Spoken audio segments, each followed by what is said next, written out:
Hi everyone, রোববার সকালটা শুরু করেছিলাম এক কাপ চা দিয়ে।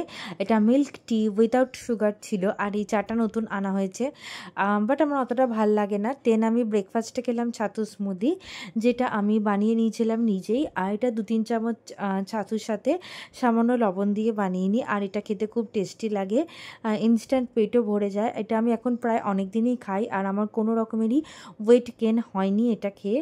তো এক একজনের বডিতে, যার বডিতে যেটা নেয়, আমার বডিতে এটা খেয়ে একদমই ওয়েট গেন হয় না, খুব টেস্টি থাকে, আর অনেকক্ষণ পেটটা ভর্তি থাকে, ফুলফিল লাগে, তো কোনো রকমের খিদে পায় না। এটা একটা খুব বড় জিনিস।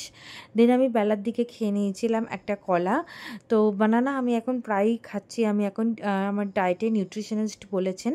দেন আমার ভাই এখানে চিকেন কিমা বানাচ্ছিল, তো ও খুব ভালো রান্না করতে পারে, খুব ভালো শেফের মানে কোয়ালিটির মধ্যে আছে। দেন একটা বয়েলড এগের কুসুমটাই খেলাম, ডিমটা একদম কুসুমটাই খেয়েছিলাম। দেন চিকেন কিমা, রাইস আর স্যালাড দিয়ে লাঞ্চটা কমপ্লিট করেছিলাম। বিকেলে খেলাম ব্ল্যাক টি আর বিস্কিট দিয়ে, বাট ব্ল্যাক টিটা খুব কড়া হয়ে গেছিলো। দেন একটু আপেলের টুকরো, মানে আপেল খেয়ে নিয়েছিলাম।